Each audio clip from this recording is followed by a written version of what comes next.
Leave your masculinity at the door and let those feelings fly. Why can't you let those feelings fly and be completely masculine? Feelings are not gendered. Everybody has them. Hi, I'm Dr. Han Ren, and today we'll be reacting to Male Best Friends Get Brutally Honest by Jubilee. Let's dive in. Men out there, I'm talking to you. When's the last time you looked your best friend in the eye and said, I love you, bro? No cap. I'm Ka Takahashi, and today's episode of Split Decision is about male best friends. Oh, I love a good bromance. This is such a great theme, and I'm so excited to see where these conversations go. The first prompt is, my best friend has bad taste in romantic partners. Make your split decisions in 3, 2, 1.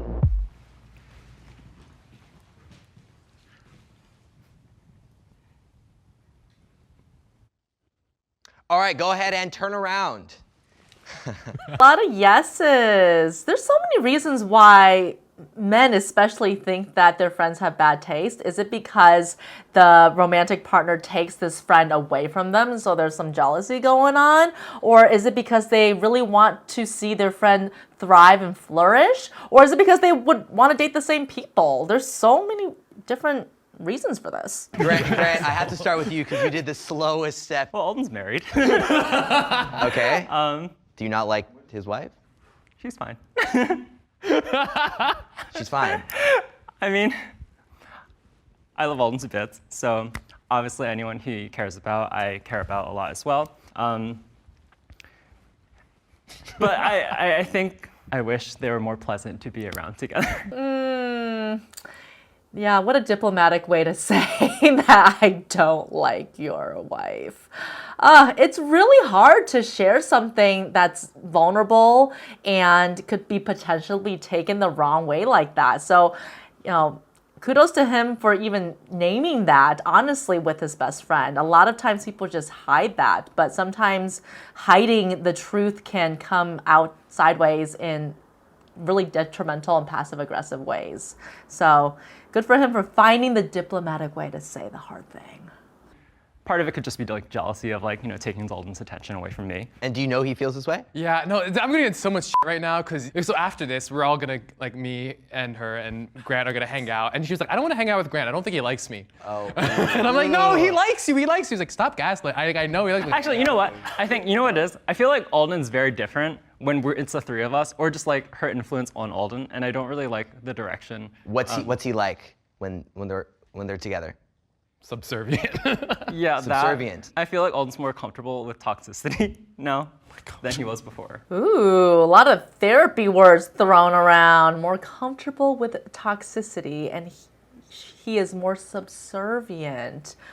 I'm really curious to learn more. But it's true that we showcase different parts of our personality in front of different people. So it makes sense that Grant sees a different side of Alden than his wife does. So, Oren, your best friend has bad taste in romantic partners? It's not that he has bad taste. Just the guys he tries to get himself involved with. I'm like, but no, red flag, red flag, red flag. But he's just like, but he's so cute. And I'm like, no. I mean, he's got a point. Like, he's had pretty successful relationships where if it's not going well, he can get himself out of it, where it's a little different for me. I think I like a little stuck.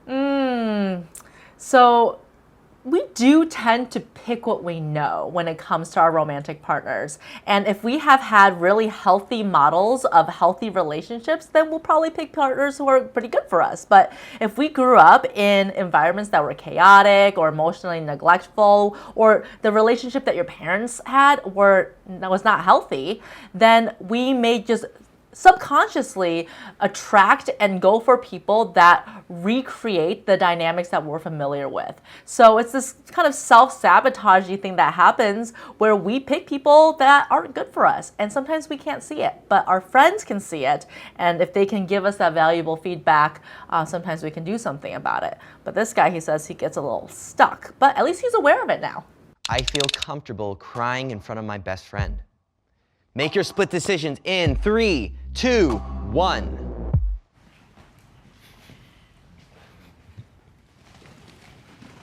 Oh, that's so sweet that they all feel comfortable crying in front of each other. Crying is such a normal part of life, no matter what gender you are. I love that these besties are comfortable enough to express their emotions. For the most part, we're yes, but Trevor, you say no. Yeah, so if there was anyone I was going to cry in front of, he'd probably be one of the few people I could. The problem is that like, I've always had a real hard time showing emotion in front of people, just the way I've grown up, and you know, I have this bad problem. I feel like I'm burdening people. Yeah, I mean, I'll cry right now in front of the camera. I don't care who I cry in front of. With Trevor, most of our conversations happen through online, like through like a voice chat or something. So we're never like face to face really when we're talking like that. But yeah, he doesn't really share a lot or get really emotional in front of anybody.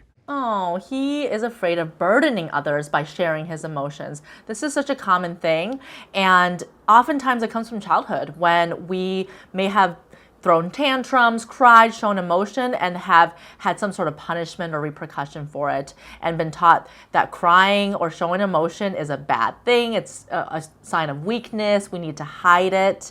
And honestly, it doesn't go away if you don't express it. It just comes out sideways, or you get sick. And think about the last time you comforted somebody who needed your support. Did you feel burdened? In general, when we have the opportunity to comfort someone that we care about, we feel like it builds intimacy. It is a gift to be able to offer support and care to someone that we love. So if you feel like you might be a burden, instead, maybe reframe it as, why wouldn't I offer someone the gift of showing me care the way that I want to show other people care? Because it's generally reciprocal. I mean, I'm pretty open with my feelings. This guy doesn't cry as much, I think. I don't think I've ever I cried don't in front of think you. I remember you ever crying in front of me, but I know he would if he needed to. I haven't. I'm a tough cookie. He is.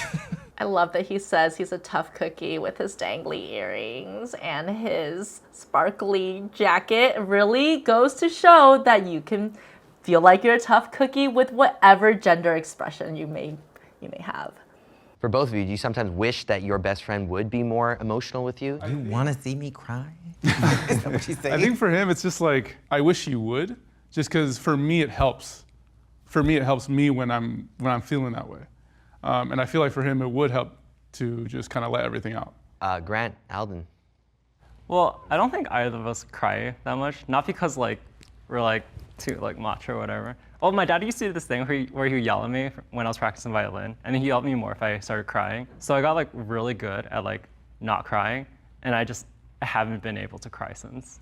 Oh, this is another thing that happens a lot when we're conditioned from childhood that it's unacceptable to show emotion like that. So then we internalize that, and it takes a long time to unlearn it. Crying releases endorphins. It's a way that your nervous system can find some completion. It's really healthy to cry. The next prompt is, we've had sex or been in love with the same person. Make your split decisions in 3, 2, 1.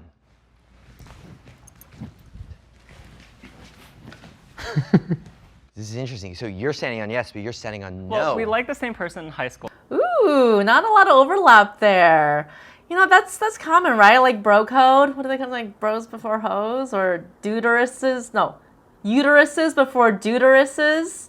And there is a bit of a loyalty to your buddy over a potential romantic interest, although I would say people also break that a lot. So maybe that's why these people are still friends, is because they haven't gone down that path. That's what I'm talking about. No, but I'm like, talking about high school. I'm talking love about is Maria. a very strong Love word. is a okay? strong, but you when you're in high school, love is Yeah, anything. and like, you love a Pop-Tart. I don't know. I think I'm like, no, I did like her, and then Alden dated her, and they had a beautiful relationship. Now we hate her now. She made Alden sad. We don't hate her. We don't hate her. No, she's lovely. Oh, he doesn't hate her. It was I hate her. It was a high school relationship. Grant, how did that make you feel when Alden got together with the girl that you liked?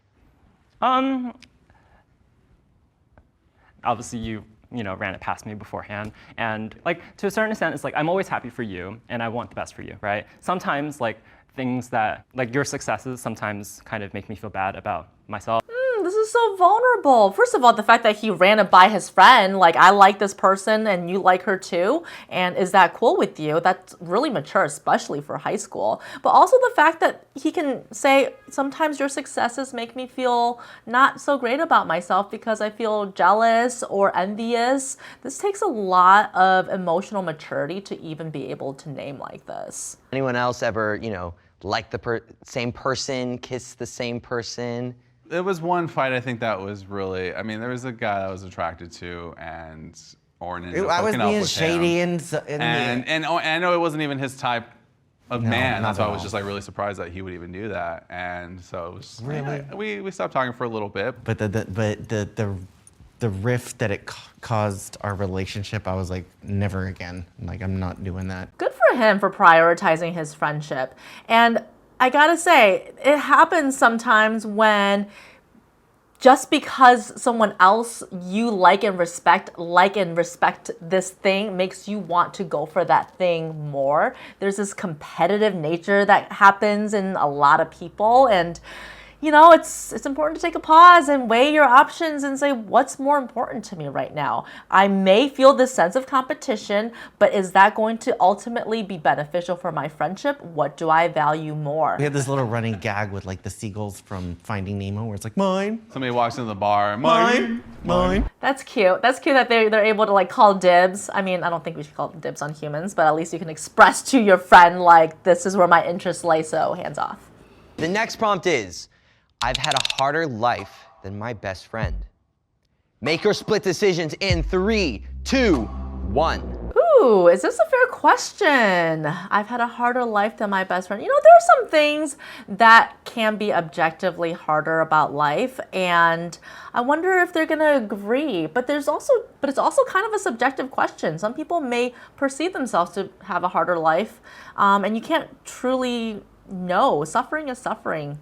So Michael, you say yes, you've had a Yeah, harder life? I don't like saying ever that anybody has a tougher life than anybody else. Everybody has their own struggles. But I think textbook-wise, I would say yes, just because I had my mom pass away like 3 years ago. Also, my parents were immigrants, but I don't discount any of the troubles that he's gone through or anything like that. What a diplomatic and mature answer. Like, there's definitely things that he has gone through that are objectively more difficult, such as the passing of his mom, child of immigrants. But he's also being so compassionate towards his friend and saying he's not going to dismiss his friend's struggles. Grant, you say yes. Obviously, you've had a lot of hardship as well, but I think just like I kind of inherited a lot more, intergenerational trauma. I was like very suicidal in like high school and like in college. And Yeah, generational trauma is a thing, and just by looking at them, there's white guy and then Asian guy, and chances are the person who is racialized may have experienced more generational trauma and more bias and racism just from existing in this country. he's pretty happy, I would say, on a regular basis, and that's great for you. Alden, you want to respond? Yeah, no, I mean, we're in agreement on this. I think, so we had really different upbringings, and I think his was a lot harder. And it was really tough seeing what he had to go through as a kid. Yeah, I love that they stayed friends throughout all of this. They had such different high school experiences, they had such different upbringing and childhoods, and yet they stayed friends. It really speaks to the power of their connection, and we can really learn so much about ourselves and about our friendships by spending time with people who are different from us, who have different upbringings and backgrounds. I'm surprised with Jeremy why he would think that my life was harder than his. I don't think it's harder. I think we have similar lives. I mean, I hate to say this, but I think we both come from a little bit money, privileged yeah. Mm-hmm. family. And Oren, I think, had a little harder. I hope you're okay with me sharing this. Yeah, but okay. I was ratted out when I was 16 from my sister that I was gay. So it was a lot easier for me growing up with my family. They were very accepted of me. Where Oren was kind of, I think, less than 10 years ago, he finally came out, and it was a little bit. I think his family's a little bit more conservative. Do you want to speak on, your experience coming out to your family? So basically, my sister kind of outed me to my family when I was about 16 years old. I used her laptop and it saved my AOL Instant Messenger chat messages with my boyfriend, and then I denied it and I said I was just kidding and that it was just playful, but that was the reaction that I got that was like guttural from my family, and they were like, absolutely not, hysterical emotions and crying and tears, and my son can't be gay, and I was like, oh God, Jesus, no. So I was like, no, okay, I'll just stay closeted, and I'm like, boom. And then it was kind of like, maybe I can live my life in secrecy and have this double life. Oh, this poor guy. It's so hard to be outed when it's against your consent and when you're not ready. And living a compartmentalized double life is so hard. You have to keep track of so much, and there's such an energetic cost to keeping secrets and keeping compartments like that. But sometimes it's necessary. So it's really great that these two people found each other and are able to support each other. I think if you are living with any sort of marginalization, whether it's your queerness or gender identity or racial identity, it's really helpful to have other people who have similar lived experiences so you can commiserate and support each other and really have that social support. It's social support for these experiences is such a buffer against mental health issues and can really normalize and make you feel more comfortable to find your voice and being who you are. When we can see other people who are like us thriving, it makes it safer for us to try to be who we are and thrive as well. Up until the point that my dad got into an argument with my sister and then brought up that on top of all this that you're dealing with, your brother is living a homosexual lifestyle. And I was like, all right, well, cat's out of the bag. And my sister came to my defense, and it was a really powerful moment for the family. And since then, everyone's been really accepting of me, and my family's come too. I love that he shared this experience of it not being just sunshine and roses right from the jump. It was a process for them. It speaks to the power of communication and, for some families, persistence.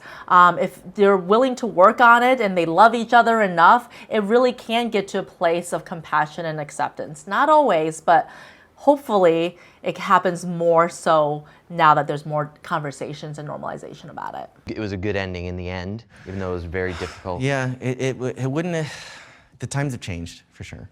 Like you didn't want to be gay in high school when I was in high school. I kind of agree with that too, because I wasn't saying that we had like harder lives or anything, but I feel like there's an aspect of my life that he didn't have to deal with, which was like I'm bi, so like he did not have to go through that like internal struggle with himself of like, is my family gonna accept me, or like what are my friends gonna think? Yeah, absolutely. So his struggle was not just with other people, but with himself. There's a lot of internalized homophobia that people may experience, or internalized white supremacy, or internalized polyphobia, whatever it may be. If we are struggling with a sector of our identity that goes against traditional societal norms, it's not just other people we have to convince that it's okay. We might have to be fighting against our own conditioning that we can get to be who we are. I had like an internal struggle even just with him, like coming out to him. He's actually the first person I told. So I ended up just telling him, and maybe he was going through like something personal, but he kind of went like a little ghost on me. So it did kind of hurt in the moment, but I mean, he told me later that he had like personal things going on, but I didn't know that. So from hindsight, I'm just kind of like, oh, I just came out to you, and then you kind of just, I don't know, we didn't feel as close for a bit. A lot of times we don't know how to respond when our friends tell us parts of their identity that we weren't expecting or goes against our morals or norms or values. And sometimes we might need a little bit of space, but it's really great that he was able to come back around and they were able to repair their friendship. It sounds like they're really accepting of each other at this current point.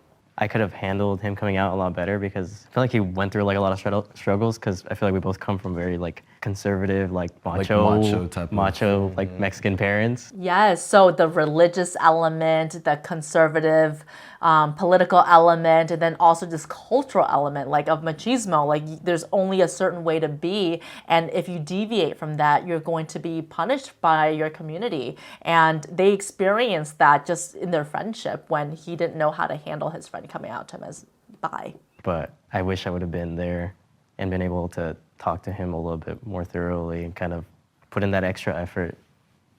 I don't know, that a best friend should. Yeah, he really reflected on that. You know, when your friend tells you something that you're not expecting and you aren't sure how to handle it, it's okay to ask for some time and say, hey, thank you so much for sharing this with me. I know how hard and vulnerable it was for you. I need a little bit of time to process it, and I'm gonna come back, and I really hope we can talk about this more. And then, you know, feel your feels, talk to your other friends or community about what are some different ways to react, do some Googling, and that way you can come back and show up for your friend in the way that you want to show up for them. It's okay to take some time. Just please try to check your impulsive, reactive, harsh or negative reactions, especially if that friendship is valuable to you. The next prompt is, my best friend has saved my life. Make your split decisions in 3, 2, 1.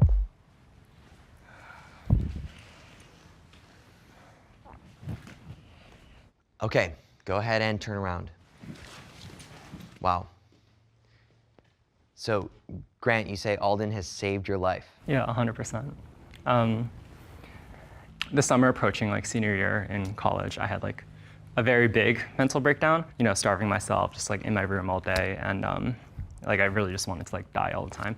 And yeah, the first time like anyone like ever like just like reached out to me was like it was on July 14th, which is like Bastille Day. And like Alden kind of just like texted me, and we lit fireworks in his backyard. And then I had like a lot of cuts on my arms back then. So and he saw them, and he was like, oh yeah, like, you know, what's going wrong? And then we had this like really nice drive. We just kind of like drove around the neighborhood we grew up in for like hours, and then just like talked about shit. And then we watched Pirates of the Caribbean, you know, all three. Like, it was truly just the one moment where I was like I actually like needed someone to like care that I exist, and then you did. You don't need to be your friend's therapist. Oftentimes the best thing you can do is just show up, hold space, and do some activities together based on your friend's lead. Maybe they want you to help them take their minds off of it, or maybe they want you to listen and be able to cry and be vulnerable together.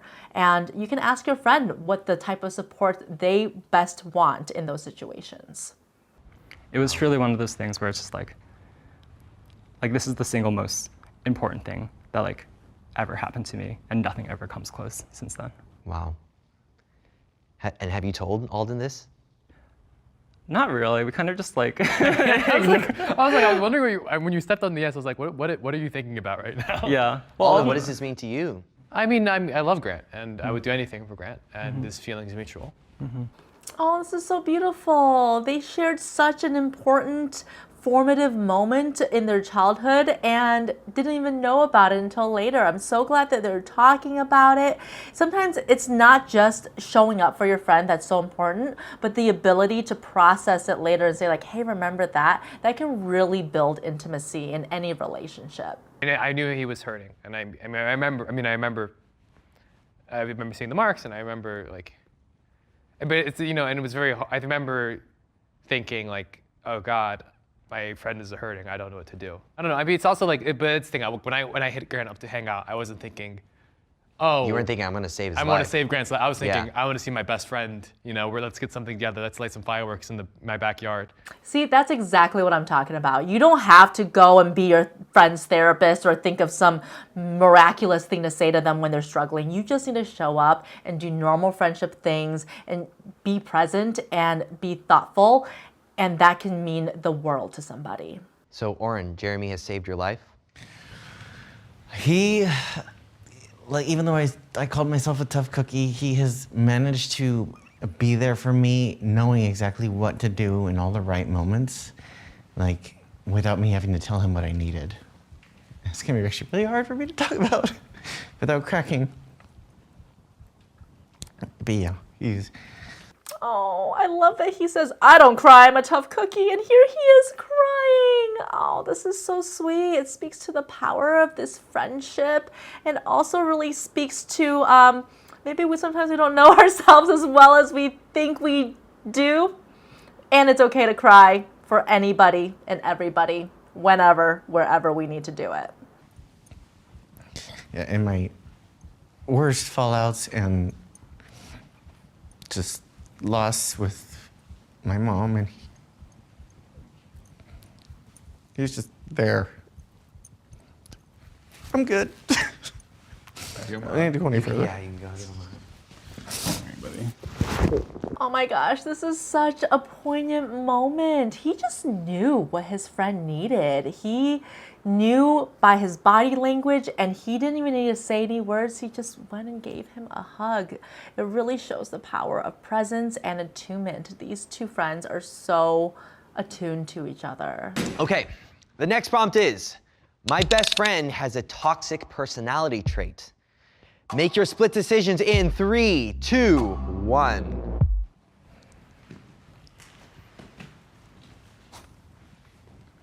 All right, everybody, go ahead and turn around. Wow, so many people think that their best friend has a toxic personality trait. I'm not even sure what that means. What's considered toxic? And if it's truly toxic, why are you still friends with them? Grant, what's Alden's toxic personality trait? So there are 3 that come to mind. First, I think Alden is like way too kind. You take that back.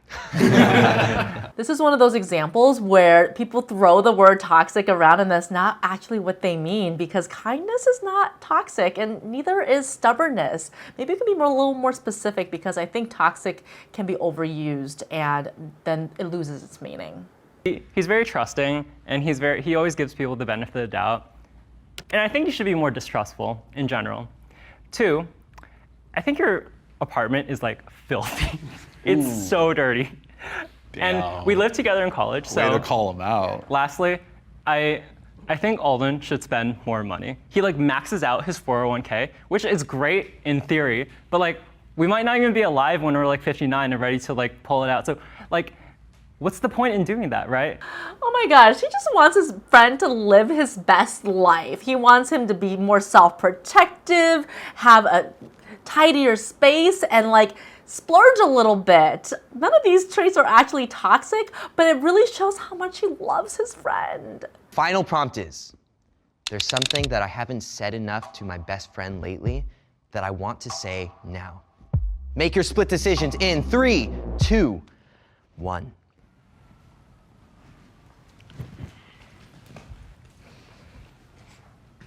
All right, everybody, go ahead and turn around. Oh my gosh, they almost all said yes. I'm actually not surprised by that, because I think our culture really stifles men talking about their feelings and expressing what their true thoughts and feelings are. So yeah, it would make sense that they have held on to a lot of things and maybe haven't shared it with each other until now. You know, let's start with you, Christian. Yeah, I mean, I feel like I'm not the best, I guess, at showing emotions a lot of the time. I don't know. I feel like I didn't never tell them how much I really appreciate them, and like just having them around and just kind of having someone that I know I can count to. I mean, I tell him all the time. So I'm kind of like, yeah, I'm like, love you, man. Like, you're such a good guy. Grant. I miss you. I know, like, this is like the first time that we've been like significantly apart from each other, like since growing up. And I miss your kindness. You know, I think being around you really restores my faith in humanity, makes me more trusting. And I think being away from you makes me more cynical, and that I do miss you. Oh, these are so beautiful. Like, this shouldn't be that unusual that men can actually talk to each other and share their true feelings about each other.